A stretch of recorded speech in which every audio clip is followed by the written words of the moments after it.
네, 현장 콜 시간은 지역에 있는 전문가를 연결해서요. 지역의 총선 민심을 들어보는 시간입니다. 오늘은 충청권 민심을 한번 들어보려고 하는데요. 중부대의 우리 권호철 교수님인데 연결이 되어 있습니까? 교수님 안녕하세요. 예, 안녕하세요. 네, 안녕하세요. 예, 네, 안녕하십니까. 네. 저희가 오늘 충청권 민심을 한번 알아보려고 하는데요. 예, 예. 충청권에 대해서는 양당이 전부 다 자당이 이기고 있다 이런 이야기를 하고 있습니다. 네, 예, 네. 실제로 지역에 거주하시는 분들은 민심을 어떻게 느끼고 계시는가요? 아직 오늘부터 좀 공식 선거 운동이 시작이 됐지 않습니까? 그래서 아직은 뭐 좀 섣부른 예단일 수는 있으나, 그리고 또 지역적 특성상 이 충청도의 민심은 사실 그 선거 당일까지도 좀 잘 알지 못하는 좀 특성이 좀 있습니다. 네. 그래서 조금 말씀드리기는 좀 그럴 수는 있는데, 현장에서 제가 봤을 때는 여론조사상으로 지역의 이제 유력 일간지라든지 여러 곳에서 나오는 걸 보면요. 특히 이 대전, 세종은 이 오차범위 밖에서 민주당이 좀 승리하는 여론조사가 지금 현재 상황에서는 많이 나오고 있는 걸로 좀 보여지고요. 그리고 이쪽 안에서도 보면 큰 이변이 없는 이상은 현재대로라고 하면 좀 민주당이 좀 승리할 수 있는 좀 확률이 높지 않냐, 좀 이런 분위기가 조금 현재는 있는 것 같습니다. 그러면은 대전하고 세종, 청주, 뭐 천안 같은 이 도시권들은 현재 민주당이 앞서고 있다 이렇게 봐도 되겠네요. 네, 그 정도로 현재까지는 봐도 좀 무방할 느낌이 좀 있습니다. 예. 네, 격전지 한번 제가 여쭤보겠습니다. 네. 충남의 공주부여 청양, 이 전통적으로 이제 보수색이 강한 곳이기도 하고요. 정진석 후보가 5선을 한 지역입니다. 여기에 예. 이제 민주당에서는 청와대 소통 수석을 지냈나요? 예. 네, 박수현 전 대변인, 뭐 대중적인 인기가 있으신 분인데 두 분이 또 맞붙었는데 현재 판세가 어때요? 처음에는 선거 초반이 시작됐을 때 공천 작업이 끝나고 이제 시작됐을 때 무렵에는 정진석 현 국회의원이 좀 유리한 여론조사가 좀 나왔었는데, 현재 시점에서 나오는 것은 이제 조금 박수현 후보가 조금 따라오고 있다는 느낌은 좀 드는 것 같아요. 그래서 좀 약간 좀 어느 정도는 붙어 있다라고 보는데요. 근데 좀 앞으로 제가 봤을 때는 이 정진석 국회의원은 지금 6선 도전을 하면서 이제 그 지역에서 국회의장을 한다라는 캐치플레이로 지금 선거운동을 하고 있는 것 같은데, 그리고 이 공약도 굉장히 지금 큰 공약을 굉장히 큰 틀에서 말씀을 좀 많이 하고 있는 것 같아요. 그래서 네. 예, 그래서 이제 그런 그림으로 좀 캐치플레이를 하고 있는 것 같은데, 이 박수현 후보는 지금 이 정권 심판론 이거에 대해서 좀 주장을 많이 하시는 것 같습니다. 근데 이 부분에 대해서 이 공주부여 청량은 원래 좀 보수가 조금 짙은 지역인데, 이런 부분을 과연 지역민들이 어떻게 유권자들이 판단할까, 그건 좀 지켜봐야 될 것 같습니다. 네, 공주부여 청양이 예전에 저 김종필 총리 지역구였죠. 맞습니다. 예. 그렇군요. 자, 이제 충남의 홍성 예산도 저희가 한번 눈여겨봐야 되는데요. 도지사를 지냈던 양승조 후보와 국민의힘의 이 대통령실 출신, 수석 출신이죠. 강승규 후보가 붙었는데요. 원래 여기가 보수 성향이 아주 강한 곳인데 우리 양승조 후보가 굉장히 선전하고 있다 이렇게 들리고 있거든요. 예. 잘 아시겠지만 이 여론조사 같은 경우는 이 추세가 좀 굉장히 중요하지 않습니까? 이 숫자보다도요. 그렇죠. 근데 굉장히 초반에는 공주부여 청량보다도 더 여기가 보수톱밭이 홍성예산 센 데이기 때문에 이쪽에서도 숫자가 좀 더 많이 차이가 났었습니다. 근데 이제 아무래도 이 양승조 충남 전 도지사께서 이 도지사라는 직함이 있지 않습니까? 그러니까 그걸 가지고 이제 지역에서 도지사 양승조입니다, 이런 말씀을 좀 많이 한다고 그래요. 근데 이제 그게 조금 현지에서 좀 그게 쉬워서 그런지, 직함의 중요성이 있어서 그런지 좀 그게 좀 먹히는 부분이 좀 없지 않아 있는 것 같다라는 이야기들을 좀 많이 하시는 것 같고요. 근데 지금 어쨌든 중요한 것은 여론조사가 이제 많이 붙어 있습니다. 오차 범위 내에서 숫자는 뭐 0.2% 정도 양승지사 이기는 나오는데요. 분명한 것은 상승세는 맞다. 그렇기 때문에 아마 잘하면 이쪽에서는 거의 민주진영이 국회의원 된 적이 거의 없거든요.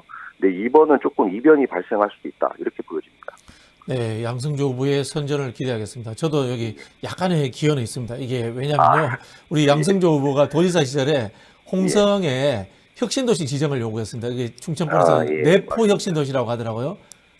그 지역을 제가 그 업무를 담당한 적이 있는데 실제로 도지사로서 성과를 많이 내신 분이에요.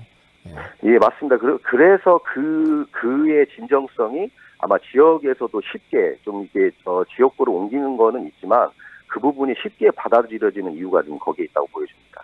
네, 선전을 기대해 보겠습니다. 예. 자, 충청권 내에 우리 청주 지역, 충북입니다. 여기에는 지금 현재 현역 의원 4사람이 다 출마를 못했어요. 예. 경선에 지기도 했고 국민의힘 그렇죠. 같은 경우는 뭐 논란이 있어서 나중에 공천이 반납되었는데요.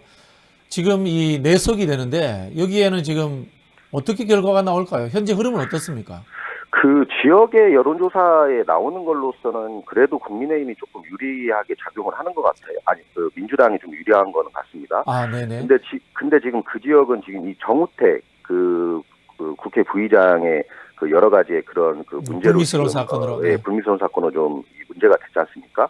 그렇기 때문에 그 사건이 아마 그 민심에는 표심에는 조금 그래도 작용할 수 있다라고 좀 보여지고요. 근데 이제 문제는 하나가 이제 민주당 입장에서 봤을 때는 그런 게 좀 있는 것 같습니다. 그 민주당은 경선으로 후보 교체가 많이 되지 않습니까? 그래서 그 부분을 현직이었던 국회의원들이 얼마나 그 자당의 후보를 도와주느냐. 그러니까 결과적으로 이 화학적 결합이 어떻게 되느냐에 따라서 이 판세가 나타날 수 있다. 이렇게 좀 봅니다. 네. 4곳이나 다 국회의원이 교체된다. 이게 지역의 상황에서 봤을 때 그렇게 좋은 일만은 아닌 것 같다. 저는 뭐 그런 생각도 듭니다. 네. 예. 그래서 아마 지금 얘기로는 이 4석 중에서 4석을 전부 다 가져가는 경우는 거의 드물었던 그 예라고 하는 것 같습니다. 그렇기 때문에 그 정도까지는 아니지만 그래도 뭐 3석 정도의 그런 그 바람은 있다. 이런 이야기들을 좀 많이 하는 것 같습니다. 네. 예. 민주당이 3대1 정도로 유리하다. 그렇죠. 예, 예, 그런 예, 흐름이네요. 자, 대전 서구를 가보겠습니다. 4선에 도전하는 박범계 전 장관의 지역구입니다. 양홍규, 양홍규, 예, 후보와 이제 리턴 매치인데 생각보다 접전이라고 하네요. 저는 박범계 장관이 쉽게 이길 줄 알았는데. 아마 처음에는 이 양홍규 후보가 이제 여러 차례 이 박범계 후보에게 떨어졌었거든요. 네. 그렇기 때문에 좀 동정론이 좀 있는 거 아니냐 이런 식으로 하면서 그쪽에서 이제 좀 그런 식의 좀 여론을 좀 조성을 많이 했던 것 같습니다. 근데 이제 박범계 장관은 그래도 이제 현직 국회의원이고 여러 가지의 위치가 있기 때문에 그것을 조금 지켜보고 있었던 것 같아요, 초반에는. 근데 결과적으로 지금 어제 좀 의미 있는 여론조사가 좀 저녁에 발표가 됐는데 지역에서 했던 그 여러 이 유력 일간지의 여론조사인데 거기에서는 이 박범계 후보가 9.5%를 그 오차범위 밖에서 이기는 걸로 나왔습니다. 그래서 그 정도 지금 현장 분위기는 그래도 박범계 후보가 조금 우세하고 있다. 그래서 지금 대전이 7석인데요. 전체적으로 보면 대체적으로 대전 중구는 좀 오리무중일지 모르겠으나 나머지 지역구 6개는 그래도 이 9% 정도의 내외의 여론조사들이 가장 많이 나오고 있는 것 같습니다. 대전 중구는 황운하 의원이 조국혁신당 비례대표로 빠진 지역이죠. 예, 그리고 그랬기 때문에 그거에 대한 조금 이제 여러 가지 이제 그 말들이 좀 나오고 있는데요. 근데 워낙에 이 대전 중구가 이 보수터 팟이 굉장히 센 곳입니다. 구도심이고 상업지구죠, 거기가. 그렇죠. 예, 그렇기 때문에 여기는 그래도 이제 항상 지난 총선에서 민주당이 크게 승리할 때도 이 대전 중구만큼은 한 2% 차이뿐이 안 났었거든요. 그렇기 때문에 이쪽 지역은 그래도 약간 지금 뭐 좀 오차범위 내에서 붙어 있다고 좀 보여지는 게 있고요. 나머지 6개 지역, 특히 뭐 유성, 을 같은 지역은 이상민 의원이 지냈던 현역이었던 지역인데 그 지역은 아마 지금 뭐 한 10몇 프로 정도, 한 20% 가까이 이기는 걸로 좀 보여지는 것 같고요. 나머지 지역들은 중구를 뺀 나머지 지역들은 거의 지금 9% 내외에서 왔다 갔다 하는 여론조사들이 지금 굉장히 많고 현장 분위기도 좀 그런 게 좀 우세한 것 같습니다. 네. 과거에 이제 충청권 선거운동을 할 때 보면요. 충남 같은 경우에는 양승조 후보가 충남권 이 맹주처럼 지역에 그렇죠. 지원 유세도 다니고 이렇게 했고 충북에서는 뭐 노영민 실장이라든가 제가 기억하기로 홍재영 부총리 이런 분들이 지역 전체를 돌봤거든요. 지금 뭐 박범계 전 장관이라든가 그런 분들이 좀 역할들을 하고 계시는가요? 지금 박범계 그 후보가 대전시당의 그 총선기획단을 이끌고 계신 것 같아요. 네. 그렇기 때문에 그래서 이제 지금은 이제 아시다시피 이제 박병석 국회의장이 그런 역할들을 좀 많이 앞에서 끌고 가셨었는데 네. 그런 역할이 이제 뭐 당연히 이제 뭐 이번에 불출마를 하셨으니까요. 그래서 대신 이 박범계 의원이 좀 일사불란하게 그 대전시를 좀 이끌고 있는 느낌이 있다라고 말씀드리겠습니다. 근데 뭐 박범계 의원이 실제로 삼선에 장관에 상임위원장까지 했습니다마는 잠재적인 뭐 대권 주자라든가 중정권 전체의 뭐 맹주다 이런 느낌은 아직 좀 없지 않습니까?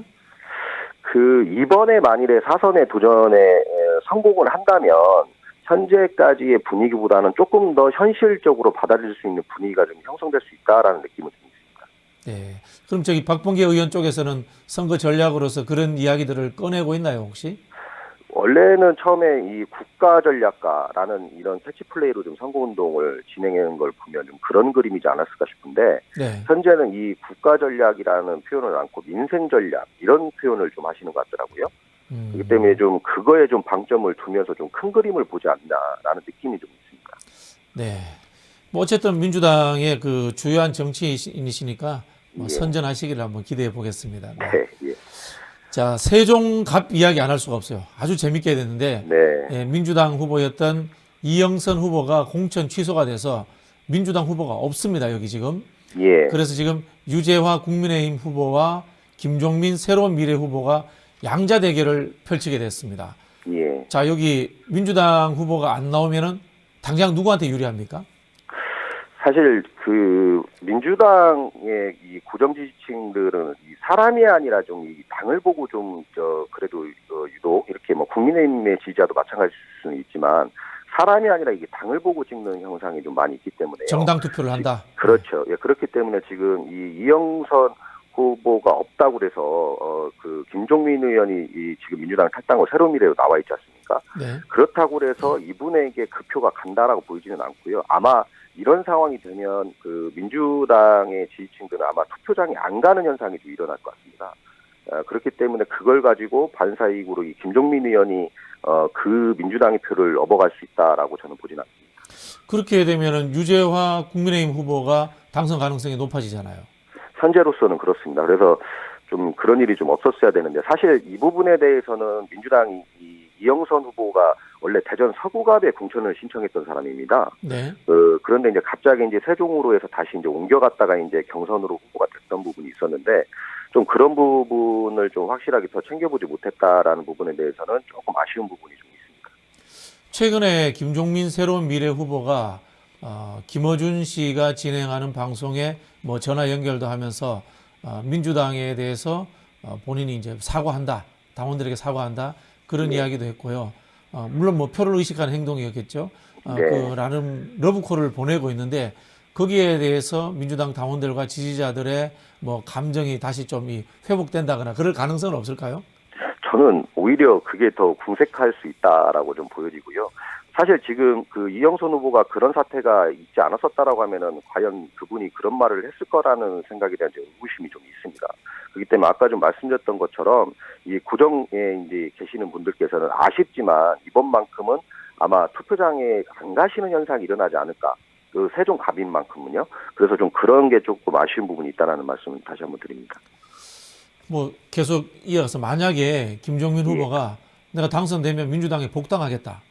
뭐 이런 메시지를 낼 가능성은 없나요?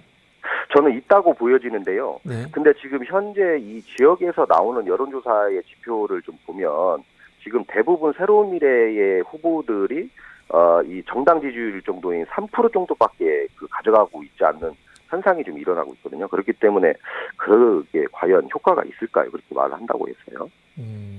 그렇군요. 뭐 한번 지켜보시죠. 이 정치라는 게 또 생물이기도 하고 김종민 후보가 과거 당내에서 갈등을 만드는 중요한 원인으로서 작동했던 것들에 대해서 반성을 하고 혹시 압니까? 뭐 밤에 민주당 지도부 찾아가서 석고대죄할지. 뭐 그러한 큰 이변이 발생한다고 하면 모르겠지만 그런 힘이 실릴까는 좀 한번 지켜보겠습니다. 네, 알겠습니다. 우리 교수님 굉장히 냉철하게 보시네요. 네. 자, 마지막으로 이제 전반적으로 한번 보겠습니다. 얼마 남지 않은 충청 민심에 마지막 변수가 있다면 어떤 것이 있을까요? 뭐 전국적으로 비슷할 수 있겠는데요. 제가 보기로는 결국은 나머지 남은 이 투표율이 어떻게 되냐에 따라 좀 중요한 이 붙어있는 지역에서는 좀 영향이 좀 갈 것 같은데 결국은 그래도 다행인 게 이 조국 신당이 나타남으로써 이 민주당이 조금은 중간층에 계셨던 분들께서는 이제 좀 현장에 나가는 현상을 좀 일으키면서 그 부분이 민주당에게는 좀 호재가 좀 되고 있다라고 좀 보여지는 게 있는 거고요. 거꾸로 지금 어제 그 한동훈 비대위원장이 이 국회 세종으로 이 완전 이전을 어제 발표했지 않습니까? 그리고 이게 지금 이 지역의 현안이기 때문에 이 부분이 지금 오늘부터 이 여론이 어떻게 반영될지에 대해서 좀 지켜보는 게 맞을 것 같습니다. 네.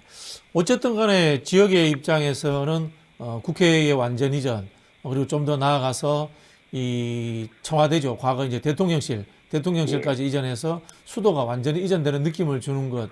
이게 뭐 지역 민심에는 나쁘지 않겠죠.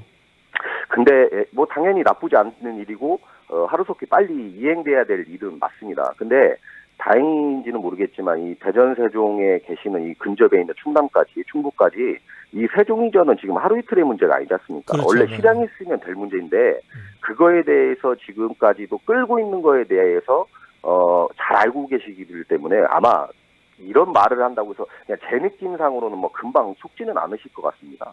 네. 그렇기 때문에 그동안에 이렇게 여러 가지로 이제 이 현상을 좀 계속 지켜보았기 때문에요. 그래도 어쨌든 이제 어제부터 좀 들고 나온 분위기가 있기 때문에 어떻게 그 앞으로 하는지에 대해서 국민의힘 입장에서는 아마 호재라고 생각하는 현상이기 때문에 아마 그래도 어쨌든 변수로 좀 지켜봐야 되지 않냐. 뭐 결과는 봐야 알겠지만요. 예, 그렇습니다. 네. 이제까지 안 하다가 뜬금없이 선거 보름 남겨놓고 갖고 나왔으면 이게 신뢰할 수가 없죠. 그래서 이제 그런 부분에 대해서 아마 냉철하게 이 춘천권의 유권자들이 판단할 걸로 저는 보고 있습니다. 네. 우리 뭐 민주당 계열 정당에서는 20년 이상 주장했던 내용인데요. 네. 예, 맞습니다. 네. 지금까지 권호철 중부대 교수님이었습니다. 감사합니다. 예, 감사합니다.